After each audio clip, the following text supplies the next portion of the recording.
Hello, everybody. This is Mickey Connolly from Conversant, and we're happy you're here with us today. As many of you know, I have a decided preference at this stage of my career, which is to do work I admire with people I admire.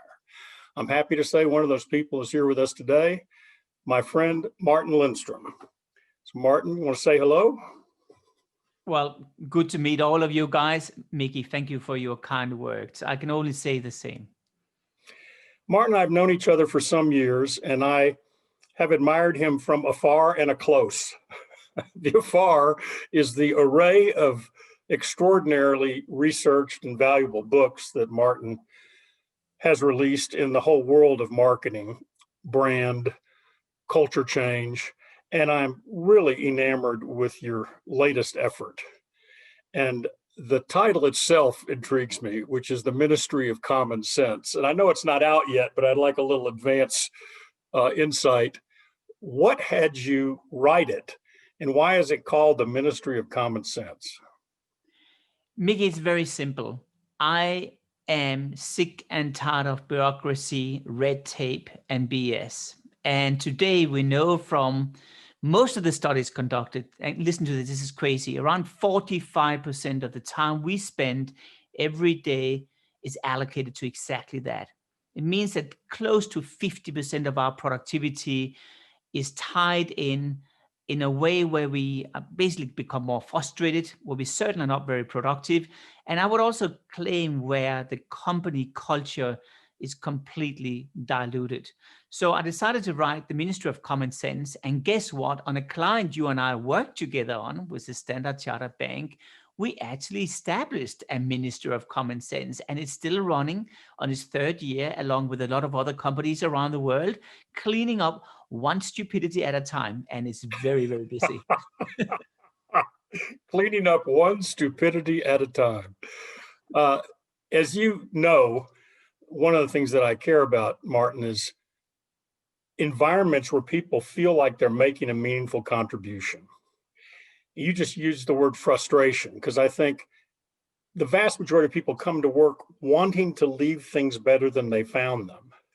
And when the very environment makes that difficult, it is the pinnacle of waste, because here you have the desire to do great work thwarted by the stupidities that you're talking about.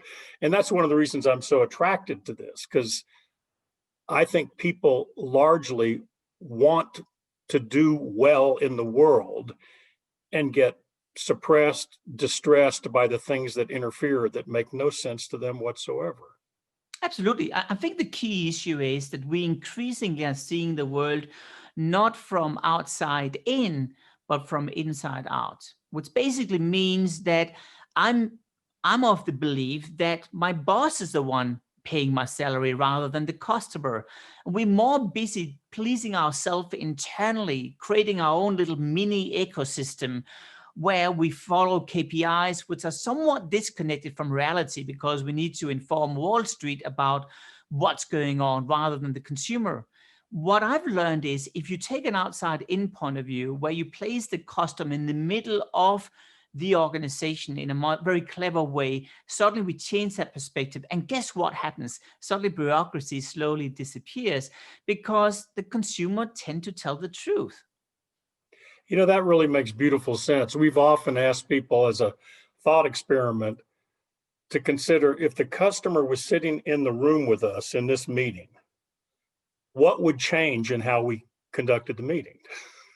Yeah, exactly. Let me give you an example about this. Sorry for interrupting you. I want to give you an example exactly on what you're saying, because we have a very large pharma client, and this pharma client were very busy at creating respiratory products, when you have asthma.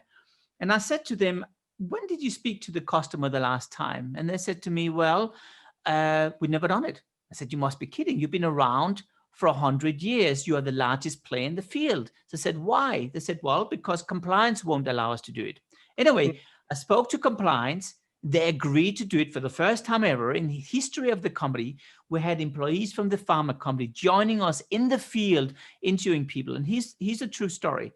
So I meet up with this young lady, and she has asthma. And I said to her, how do you feel about it? She says, I feel horrible. I feel like I'm excluded from my tribe. I feel I can't explain it to other people. So I said, what do you do?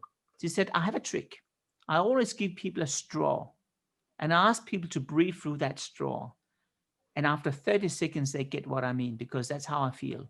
So I took that idea, I asked the board to do the same. And yes, sure enough, half of them spit out the straw. They said, my God, how can you do this? I said, that's how your patient feels every minute of their lives. And after that, two things happened. First of all, we introduced a sense of empathy. Empathy is the ability to see the world from a patient's point of view. But the second thing, which is really interesting, and I learned that through this process, is there's a direct correlation between empathy and common sense. Because if you're able to see things from another person's point of view, guess what? Then it actually is empathy, but empathy is disappearing in corporates around the world. And slowly they actually started to adopt a different point of view, which made them become much more patient focused, but also most importantly, they actually removed nonsense and replaced it with common sense. That's beautiful, because mostly I hear people talk about empathy like something that we should do, not something that you can practically actually apply to the challenges of our work. That's a great story. And that experience of breathing through the straw, that goes from theory to reality really fast. So, as you know, we're going to be doing a webinar we invite people to live so they can actually interact with you in January. For right now, I'm interested in, if people really see around them a lot of waste, what do you think? One of the things you said is you have to start thinking from the outside in, from the customer being there in the room.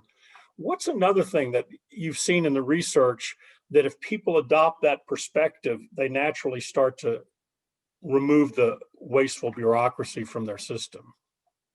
Well, let me tell you a story which probably illustrates the situation internally in an organization.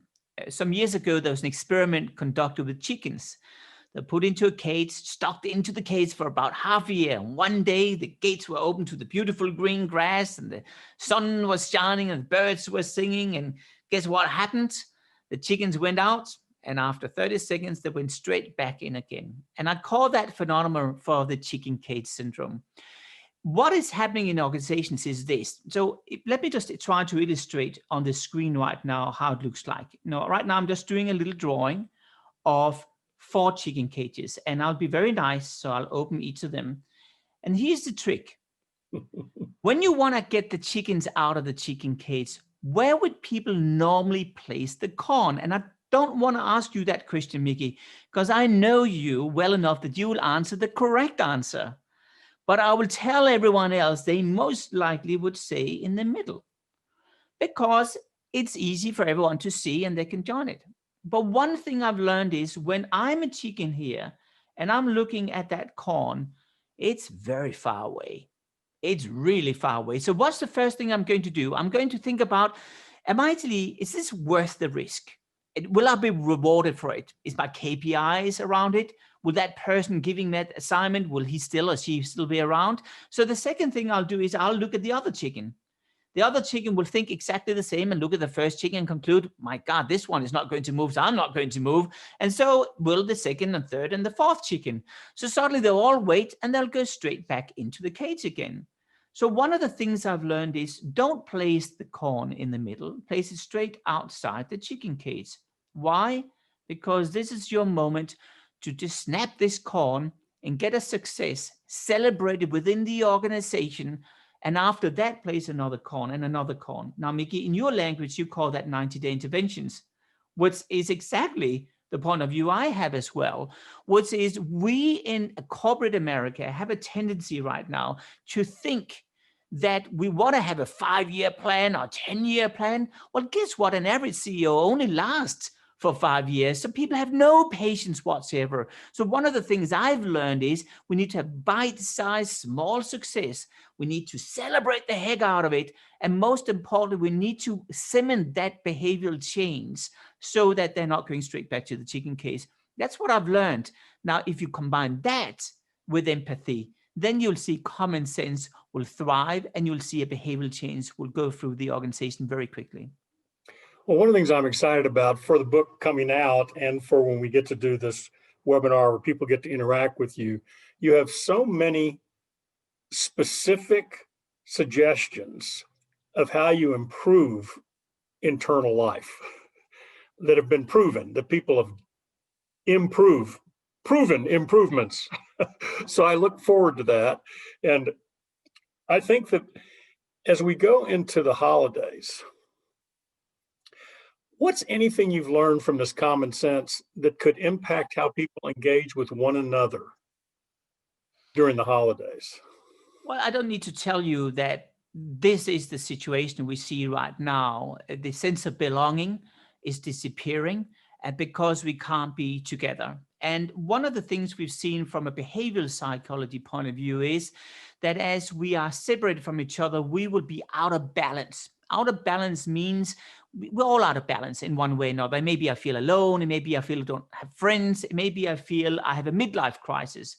But what we've seen happening now is number one out of balance at this moment due to COVID-19 is actually the fact that we're not touching anything. And we now know today from all sorts of psychology that when we don't touch things, we're actually suppressing one of the biggest senses we have on our body. No, the touch organ is the biggest we have on our body. And we know there's a direct correlation between that and death. And that's the reason why you'll see that the Japanese people are giving, in best Japanese style, they're giving robot seals to old people in senior homes so they can maintain their tactile sensation. I personally believe that we are right now in a huge crisis in terms of touch. That's the reason why the sales of dogs is going through the roof. In fact, it's increased with 350% over the last 4 months alone because people want to have a tactile sensation. So my prediction through the holiday season is that people are going to feel increasingly depressed. If they're sitting alone, not necessarily because they don't see people, because they will see people through this media, but because they subconsciously feel, a loneliness in terms of the sense of touch. Wow, that's extraordinary. And for us to consider how we care for that sense is a creative conversation.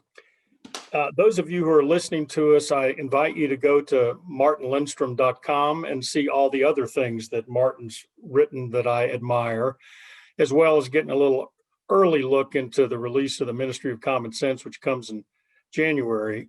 And I am so grateful that we're doing this. I love that you've written the book, and I'm happy to be around for the wastectomy that will be performed in organizational life. So anything you want to say in closing, Martin? Listen, I just want to say thank you, Mickey. You've been a huge source of inspiration for me. You're very special, and I can't wait to share the word with the Ministry of Common Sense. Yeah, it's out the 19th of January, and I think we'll give a sneak preview to all of your viewers and followers here, just to tell them about how you can open a ministry, or at least how you can fuse a little bit of common sense. Do you know what? Common sense is not that common, so let's make it common again, right? All right, everybody, thanks for being with us. We will let you know the time we will have Martin back, and we can all be live together. All right, bye-bye, everybody.